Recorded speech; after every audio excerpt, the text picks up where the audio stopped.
नमस्कार, CSK news में आपका स्वागत है। तो दोस्तों, दिन भर की जो फटाफट ब्रेकिंग न्यूज़ निकल के आ रही है, दुखद खबर। सीरियस विपिन रावत के चॉपर क्रैश में जख्मी हुए कैप्टन ग्रुप वरुण सिंह का निधन। जी हाँ, दरअसल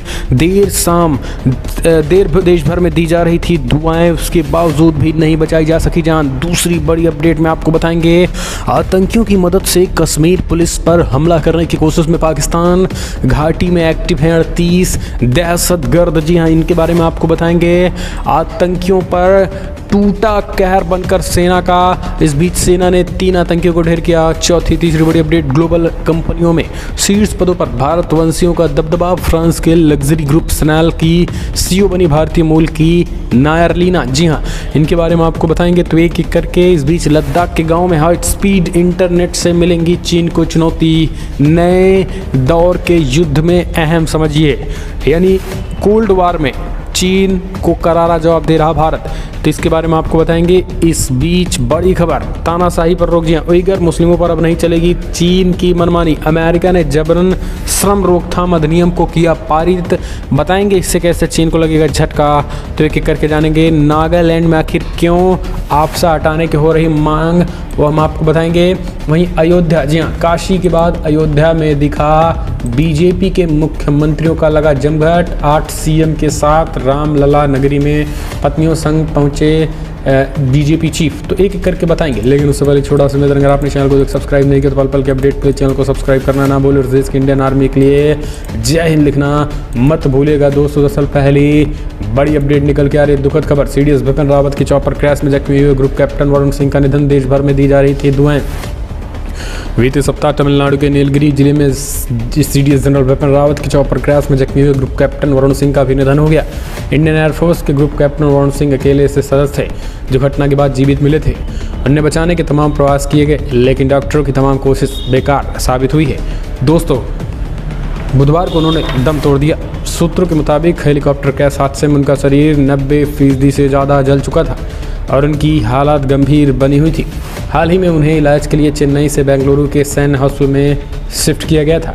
पूरे 1 सप्ताह तक डॉक्टर उनके जीवन को बचाने की मशक्कत करते रहे, लेकिन सफलता नहीं मिल पाई। वरुण सिंह के निधन पर पीएम मोदी ने भी दुख और संवेदना व्यक्त की। पीएम नरेंद्र मोदी ने ट्वीट करके कहा है कि ग्रुप कैप्टन वरुण सिंह ने पूरे गर्व, पराक्रम और पेशेवर क्षमता के साथ देश की सेवा की। उनके निधन से मैं बेहद दुखी हूँ। देश में उनके अमूल्य योगदान को कभी भुलाया नहीं जा सकेगा। तो दोस्तों, सत नमन ऐसे वीर जवानों को। हालांकि आपको बता दें, पूरा देश भर में ये दुआएं दी जा रही थी। कल ही अभी मिलिट्री हॉस्पिटल ने ये बातें जो है कहीं ना कहीं कही थी कि अभी उनके हालात में कोई फ़िलहाल के लिए सुधार नहीं हो रहा है, लेकिन जिस तरीके से ये सारी चीज़ें निकल के आई हैं, ये बेहद दुखद। हम चलते हैं एक और अपडेट। आतंकियों की मदद से कश्मीर पुलिस पर हमला करने की कोशिश में पाकिस्तानी। घाटी में एक्टिव हैं 38 दहशतगर्द। जी हाँ दोस्तों, जम्मू कश्मीर में आतंकी लगातार गिरते ग्राफ और आतंकियों के सफाए से पाकिस्तान और उनके आतंकी एजेंसी की नींद हराम हो गई है। इसलिए लगातार पाकिस्तान नए नए प्लान तैयार करता रहता है। अपने आतंकियों के निशाने पर आर्मी और पैरामिलिट्री फोर्सेस रहा करती थी, लेकिन अब आतंकी आम कश्मीरियों के साथ कश्मीर पुलिस में काम करने वाले आम लोगों को भी अटैक किया जा रहा है, ताकि कश्मीर में शांति बहाली के साथ साथ कानून व्यवस्था को बिगाड़ा जा सके और इसका हल्ला पाकिस्तान पूरी दुनिया में कर सके। यही वजह है कि फॉरेन टेररिस्ट यानी FT के अटैक अब कश्मीर पुलिस पर ज़्यादा हो रहे हैं। कश्मीर घाटी में करीब 38 पाकिस्तान के आतंकी हैं। इनमें 27 लश्कर, 11 जैश के दहशतगर्द। सुरक्षा एजेंसियों के मुताबिक 8 आतंकी श्रीनगर, 3 कुलगाम, 10 पुलवामा, 10 बारामूला, 11 आतंकी कश्मीर के अलग अलग इलाकों में छुपे हैं। हम चलते हैं एक और अपडेट लेते हैं। बड़ी खबर निकल के आ रही है दोस्तों, आपको बता दें, जहाँ पे ग्लोबल कंपनियों में शीर्ष पदों पर भारतवंशियों का दबदबा। फ्रांस के लग्जरी ग्रुप स्नैल की कंपनी की CEO बनी भारतीय मूल की लीना नायर। जी हाँ दोस्तों, भारतीय मूल की लीना नायर को फ्रांस में लग्जरी ग्रुप स्नैल ने अपना नया global chief executive officer CEO की नियुक्ति की है। इससे पहले लीना नायर यूनिलीवर में चीफ ह्यूमन रिसोर्सेज ऑफिसर यानी CHRO के तौर पर काम करती थी। स्नैल ने बताया है कि लीना नायर जनवरी 2001 से कंपनी में शामिल होंगी। लीना नायर ने ट्वीट किया है कि मैं एक प्रतिष्ठित और प्रशंसित कंपनी स्नैल का वैश्विक मुख्य कार्यकारी अधिकारी नियुक्त होने पर सम्मानित और सम्मानित महसूस कर रही हूँ। नायर ने कहा है कि वो स्नेल को बहुत प्रेरित हैं। हम चलते हैं एक और अपडेट। लद्दाख के गाँव में हाई स्पीड इंटरनेट से मिलेगी चीन को चुनौती, नए दौर के युद्ध में अहम। समझिए दोस्तों, भारत लद्दाख में चीन से सटी सीमाओं के पास बसे गाँव में इंटरनेट की स्पीड बढ़ाने की योजना पर काम कर रहा है। लद्दाख के चुमार और डेमचोक समेत अन्य अहम लोकेशनों पर हाई स्पीड इंटरनेट की रणनीतियाँ तैयार की जा रही हैं। सरकार ने एक सदस्यीय संसदीय पैनल को बनाया है। Border area development plan BADP के तहत सीमाई इलाके के करीब 14,000 गाँव में टेलीकॉम इंफ्रास्ट्रक्चर को अपग्रेड करने का काम किया जा रहा है। संसद में एक रिपोर्ट पेश करते हुए पैनल को बताया गया है कि 236 रिहायशी गाँव में 172 के पास टेलीकॉम इंफ्रास्ट्रक्चर मौजूद है। इनमें से 24 गाँव में 3G और 78 गाँव में 4G नेट कनेक्टिविटी है। गृह विभाग के अधिकारियों के मुताबिक सीमा पर बसे करीब 1860 गाँव में लोकल गवर्नमेंट डायरेक्टरी कोड विकसित करने की कोशिश जारी है। तो जबकि 14,708 गाँव में टेलीकॉम इंफ्रास्ट्रक्चर को भी विकसित करने की बात कही गई है। नेमचोक के कुछ इलाकों में 4G सेवाओं की शुरू की जा चुकी है। इससे जवान और उनके परिवारों के बीच संवाद भी आसान हुआ है। हम चलते हैं एक और अपडेट। आयरन डोम की खरीद की ओर में UAE और सऊदी इजराइल ने क्यों नहीं जारी किया इनकार। दोस्तों आपको बता दें, हाल ही में इजराइल के PM नफ्ताली बेनेट संयुक्त अरब अमीरात यानी UAE के दौरे पे थे। इस दौरान दोनों पक्षों के बीच कई समझौते हुए थे। दोनों देशों के ऐतिहासिक बताया गया था। हालांकि मीडिया रिपोर्ट्स के मुताबिक UAE इजराइल द्वारा विकसित एरियल डिफेंस सिस्टम खरीदने के इच्छुक था, लेकिन इजराइल ने इस समझौते पर साइन करने से इनकार कर दिया। अब्राहम समझौते पर साइन करने से पहले UAE Israeli advance aerial defence batteries, iron dome और डेविडिंग स्लिम सिस्टम खरीदना चाहता था। UAE के साथ सऊदी अरब भी ईरानी खतरे को देखते हुए खुद को सुरक्षित रखने के लिए एयर डिफेंस सिस्टम खरीदने की इच्छा जताई है। और अब अब्राहम समझौते पर साइन करने के बाद UAE ने आयरन डोम आदि को लेकर इजराइल पर दबाव बना रहा है। तो दोस्तों आपको बता दें, इजराइल पर खास करके UAE और सऊदी जो लेना चाहता था, इसको लेकर कहीं न कहीं एक तरीके से इजराइल ने साफ इनकार कर दिया है।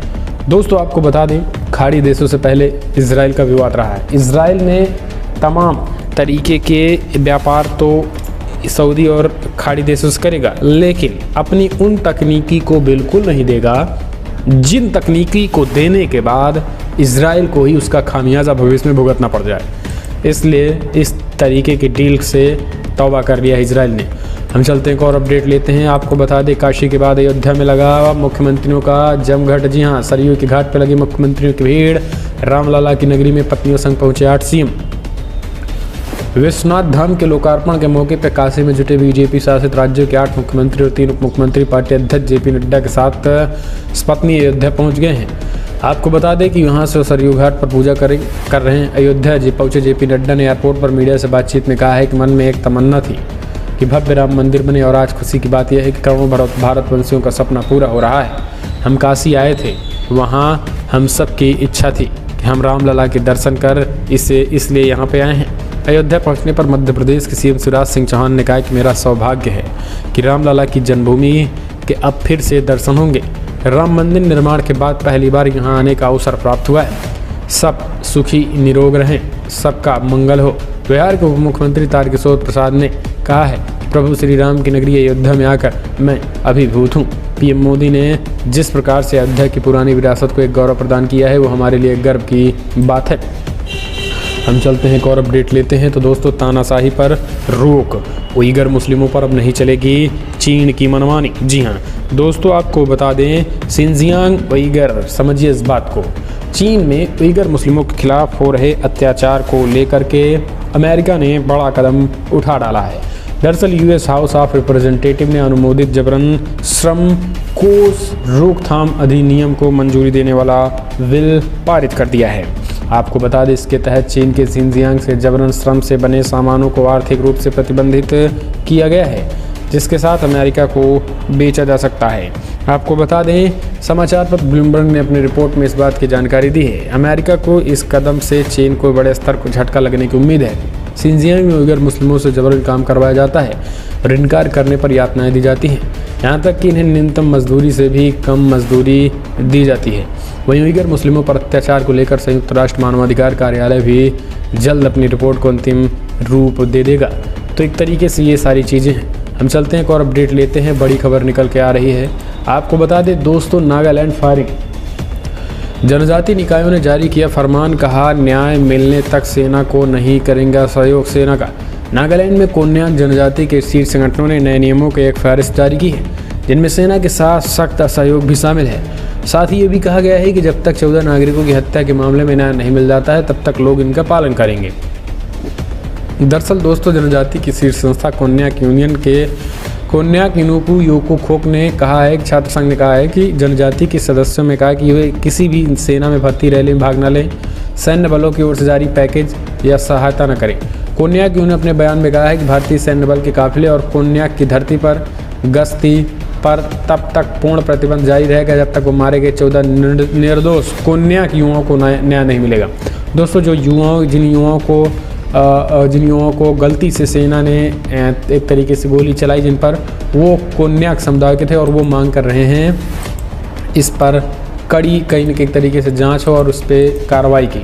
हम चलते हैं एक और अपडेट लेते हैं दोस्तों। बिग ब्रेकिंग निकल के आ रही है, जहां पे आपको बता दें अब अयोध्या में राम मंदिर बनता देख खुशी, मथुरा और काशी के लिए भी बनना चाहिए कानून। प्रवीण तोगड़िया का बड़ा बयान आ गया। यूपी के जौनपुर में पहुंचे अंतर्राष्ट्रीय हिंदू परिषद के अध्यक्ष प्रवीण तोगड़िया ने शहर के मां शारदा शक्तिपीठ में मत्था टेक कर आशीर्वाद दिया। इसके तहत ही जौनपुर के रोहिट्ठा स्थित एक निजी होटल में आयोजित हिंदू धर्म रक्षा निधि अर्पणा कार्यक्रम में पहले प्रवीण तोगड़िया ने मीडिया से बातचीत में कहा कि भाजपा सत्ता में है, उसे मथुरा काशी के लिए भी कानून बनाना चाहिए। इसके साथ ही उन्होंने कहा है कि देश और मंदिर तोड़ने वाले जिहादियों को मिट्टी में मिला देना चाहिए। तोगड़िया ने कहा है कि ट्रिपल तलाक पर कानून आ सकता है तो काशी मथुरा के लिए भी आ जाए। मुझे विश्वास है कि इस कानून को लाने में चुनाव के दौरान यूपी में लाभ होगा। सरकार को चाहिए कि संसद में कानून बनाए और काशी विश्वनाथ का सम्मान करें। तो दोस्तों, फिलहाल एक और बड़ी अपडेट, चीन की हाइपरसोनिक मिसाइल भारत के लिए बन सकती है चुनौती। राजनाथ सिंह बोले, हमें भी ऐसे हथियारों की जरूरत। केंद्रीय रक्षा मंत्री राजनाथ सिंह ने हाइपरसोनिक मिसाइल के निर्माण को लेकर जोर दिया है। उन्होंने मंगलवार को DRDO के स्वदेशी हथियारों से भविष्य के लिए तैयारी नाम के एक सेमिनार को संबोधित किया। इस दौरान रक्षा मंत्री राजनाथ सिंह ने कहा कि भारत को भी हाइपरसोनिक मिसाइल विकसित करने की दिशा में काम करना चाहिए। रक्षा मंत्री ने कहा है कि समय के साथ बैलिस्टिक मिसाइल रक्षा प्रणालियों और बेहतर होती जा रही हैं। ऐसे में न्यूनतम विश्वसनीय प्रतिरोधक क्षमता बनाए रखने के लिए हाइपरसोनिक मिसाइलों की आवश्यकता है। गौरतलब है कि राजनाथ सिंह का बयान ऐसे समय में आया है जब एक रिपोर्ट में कहा गया है कि अगस्त में चीन ने एक से अधिक हाइपरसोनिक मिसाइल का परीक्षण किया था। तो दोस्तों, फिलहाल बड़ी खबरों में इतना ही।